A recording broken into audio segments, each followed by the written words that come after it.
circle, whirl, twirl, circuit, just a lot of moving, right? So whenever I say the title, well, and my own definition for that is moving forward with a major change. Okay, so whenever I say the title, A Perspective Revolution, I'm talking about a major change in the way that we see things. Whenever I think of the word, perspective and the way that you see things, there's a saying that people always say, you can see your glass as half empty or half full, right? The positive side being, oh, it's half full, I still have a half cup to drink, but the negative side is I only have half a cup left to drink. Perspective is such a funny thing because, there's so many different ways that you can see things. And, I kind of have a funny story to share about, kind of the way you see something.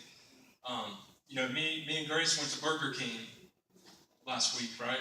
And, we went to go eat, and we went to order, right? We was going through the drive-thru, and I don't know if you guys have ever been to the Burger King in Jackson, and, my grandpa has also made the same mistake before, okay? So I felt even more dumb whenever I made it, okay? But, so when you go through there, there's this trash can, okay? And they have this thing that comes out real far on it, so you don't have to reach too far to throw your trash away. Okay, well, that kind of looks like a microphone to me, okay? So, we pull up, and, I'm just talking into a trash can, placing our order, all right? And, there's somebody that was throwing away their trash, as I was saying my order, he just started looking at me real weird, and Grace just started laughing, and, I felt real dumb. I was just sitting there talking into a trash can. Okay, so, whenever I'm talking about the way you see things, it's kind of funny, and, there's a lot of ways you can go about it. But if you guys want to turn with me, you can. We're going to be early in the Bible right here. I'm going to Genesis. This is going to be in chapter 37. Okay, I'm going to be talking about Joseph.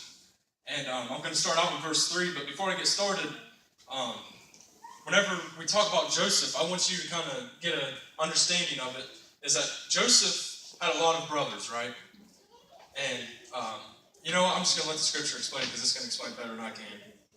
But, Joseph, he had a lot of brothers. And right here in verse 3 it says, Now Israel loved Joseph more than all his children, because he was the son of his old age, and he made him a coat of many colors. And when his brothers saw that their father loved him more than all his other brothers, they hated him and could not speak peaceably unto him. So right here in these first few scriptures, you see that Joseph, out of all his brothers, is the favorite, right? And he gets showed that favoritism. His father gives him things that he does not give the rest of the children. And this makes the other brothers jealous, right? They envy him because he has this special treatment. Right here in verse 5, it says, And Joseph dreamed a dream, and he told it to his brothers, and they hated him yet the more. And he said this dream was basically just him having power over them, and, they were bowing down to him. So if you skip to verse 8, it says, And his brothers said to him, Shalt thou indeed reign over us? Or shalt thou indeed have domination over us? And they hated him yet the more for his dreams and for his words. Now right here in verses 5 through 8, we kind of learn that Joseph has a God-given ability, right? That God blessed Joseph with this special power, right? And this made his brothers even more jealous of him, right? The scripture says they hated him for it, right? Because not only does he have favor with their father, he has favor with God too, and that's something they don't have, right? So they get mad about it. And jealousy is, there's a reason why God tells us not to envy one another. And I think that these next scriptures coming up really explains as to why you should not envy people because of what it leads to.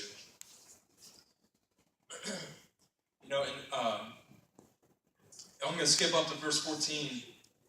And, this is his father talking to Joseph.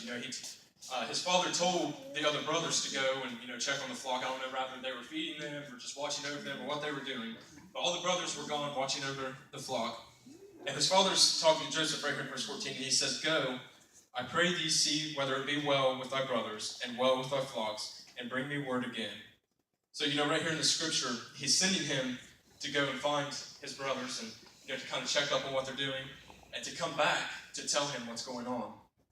So, what Joseph doesn't realize is that, these dreams that he's been having, talking about the power that he's going to have over his brothers, right? That just started building up the hatred more and more, right? I don't think he realized how bad it actually was, because while he was supposed to go out and check on them and see what they were doing with the flock, they were sitting there plotting his death.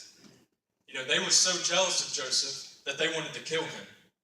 Okay, Joseph goes off and he looks for them, and he runs into people and he asks them if they've seen him and where he can go and find them. So people start pointing him in that direction. And if you want to skip to verse 19 with me, it says, "And the brothers said to one another, Behold, this dreamer cometh."